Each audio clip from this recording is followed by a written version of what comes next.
Hi class, in this video I'm going to review with you plant structure and growth, which is assessment statements 911 through 917. The first assessment statement says, draw and label plan diagrams to show the distribution of tissues in the stem and leaf of a dicotyledonous plant. A plan diagram is a low power diagram, and we're only trying to understand the stem and the leaf structure in a dicot, and we'll talk later about what a dicot is. So we draw a cross section of a stem, right? It would be a circular in shape, and there's a central region called the pith, and the vascular structure is where the liquid, the water is flowing, and where the organic material flows are found in this ring structure around the pith. And I'll talk about that in a moment. This is the epidermis. This is the cortex. And the phloem is on the outside, and that's responsible for the movement of organic material, and the xylem is on the inside of that circle, which is responsible for the flow of ions and water. And the cells that are in the middle between the phloem, right there, between the phloem and the xylem, is called a cambium.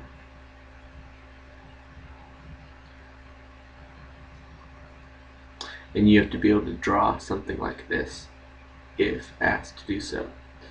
And if we take a look at the image here on the left, you can see it's very similar to what I have drawn on the right.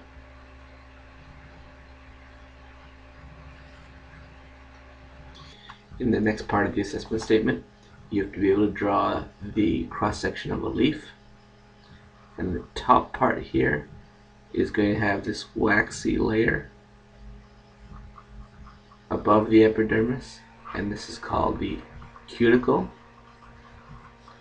Below that is the epidermis. Below that is the cells that do photosynthesis, because that's the top side of the leaf. That's going to be where the sun hits. This is called the palisade mesophyll.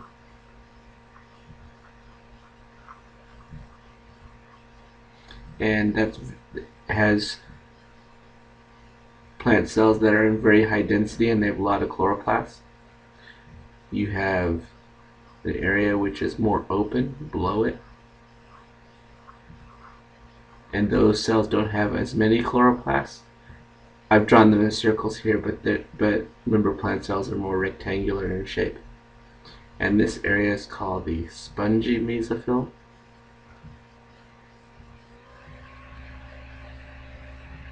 And then we have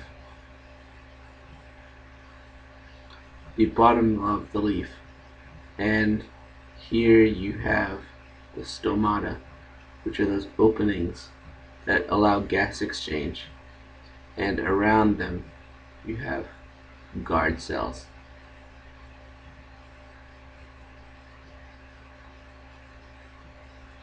Right there as well, which open and close the stomata according to the appropriate conditions. And you can see here in the image on the left, which is a little bit more of a three-dimensional image, you get the same idea as what I drew. In the next assessment statement, it says, outline 3 differences between the structures of dicotyledonous and monocotyledonous plants. So this difference between monocots and dicots was done based on morphology of the 2 different plants. So you can see this table is very similar to the one that is shown on page 242 in your book.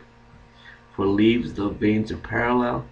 Here in dicots, they're reticulated, which means they go off in many directions. In seeds, there's one seed in the monocots versus two seeds in the dicots. For the roots grow randomly in monocots, where in dicots the root goes straight down and then spreads out. In stems, there's a vascular bundle, which are scattered, where in dicots they were in a ring, as you saw earlier. For monocots, the flowers grow in multiples of 3, where in dicots they grow in multiples of 4 or 5. And in the next image you can see this.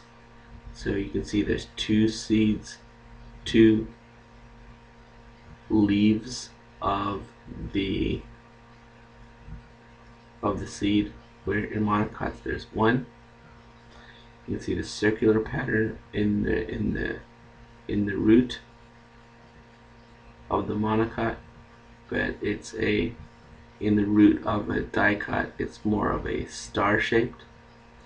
In the stem, the monocot, the vascular bundles are randomly arranged, where in dicots there's this ring structure. In the leaves, the veins are parallel, where here you can see it's reticulated in dicots. Here in flowers, you can see that this one has 6, which is a multiple of 3. And here there are 5 petals, so multiples of 4 or 5. You can see here the roots are scattered in different directions, where here there's 1, in the dicots there's 1 main stem with a few minor ones. In the next assessment statement, it says, explain the relationship between the distribution of tissues in the leaf and the function of these tissues. I mentioned this earlier, but so you can see the top part of the leaf is involved in protecting against water loss.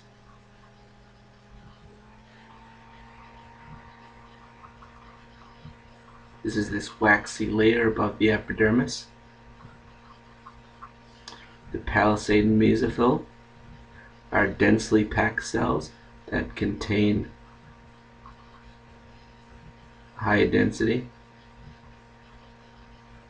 of chloroplasts for photosynthesis, because this is the top part of the leaf, and so it's going to have a high exposure to light. The spongy mesophyll, it has a low density of chloroplasts and of cells, and this allows for a gas exchange. Basically, when the gases are coming through the stomata, it allows this low density of cells allow the gases to get to the palisade layer so that photosynthesis can occur. And then lastly, you have the vascular structure, the xylem and the phloem. The water flows through the xylem and the organic molecules move through the phloem. So when you produce sugar, glucose, in photosynthesis, you can transport it through the phloem. You can see that this structure is in the center of the leaf, which allows all the cells to be able to send their products through the xylem and the phloem. So located in the center of the leaf,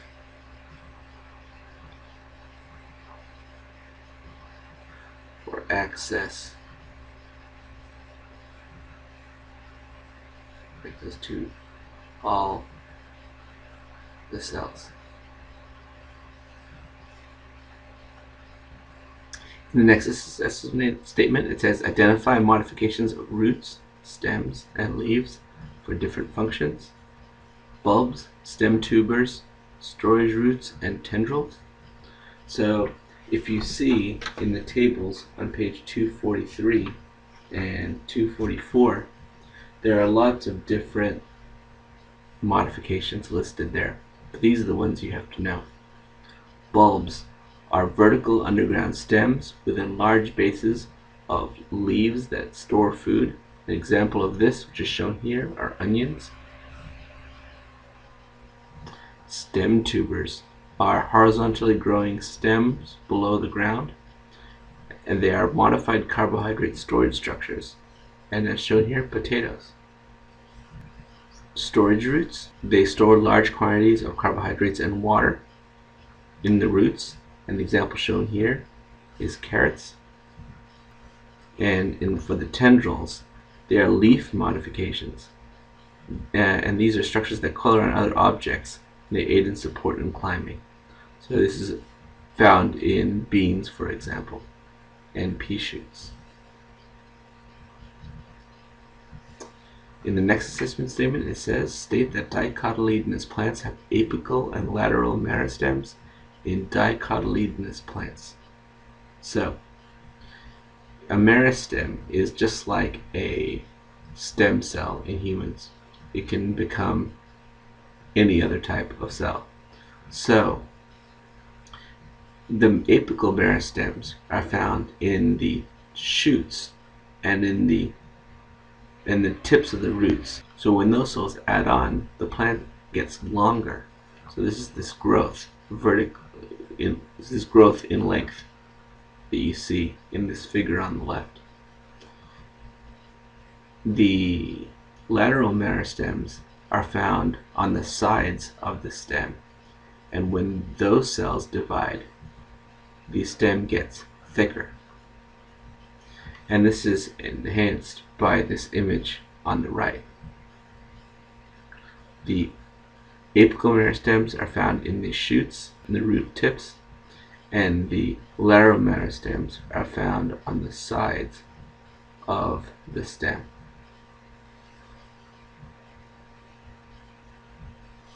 The next assessment statement says, compare growth due to apical and lateral meristems in dicotyledonous plants.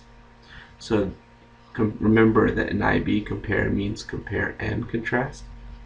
So the way they're both the same is they're both totipotent. They can divide and they can differentiate, become different kinds of cells.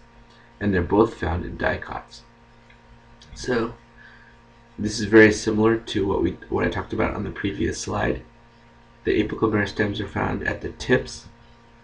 They're involved in vertical growth, which is called as primary growth. And these apical meristems become the xylem and the phloem. Remember, the xylem is the flow of the water, and the phloem is the flow of organic molecules like sucrose. And it also produces new leaves and flowers. The lateral meristems occur on the cambium, which is basically on the side of the stem. It increases the width. This is called secondary growth, and it produces the secondary xylem and phloem, so the phloem of the water and the organic nutrients to the side of the plant. And it produces the bark on the trees. And the last statement says, explain the role of auxin in phototropism as an example of the control of plant growth. So, auxins are a family of plant hormones.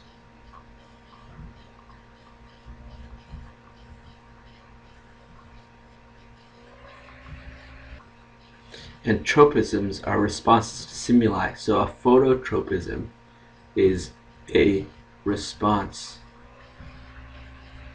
to light.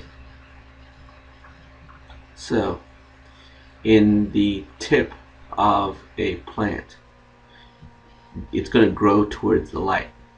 So the molecule that is found in the tip of a shoot is called IAA. This stands for indole acetic acid. And as you can see here, that if the sun is moved to the side, the IAA molecules shift. There's not more of them being produced. They're just shifting to the opposite side of the chute, and the elongation happens on the side where the IAA is not present. So it causes this bending of the chute towards the light, away from where the IAA molecules are present. So that is section 9.1. If you have any questions, please ask. Take care.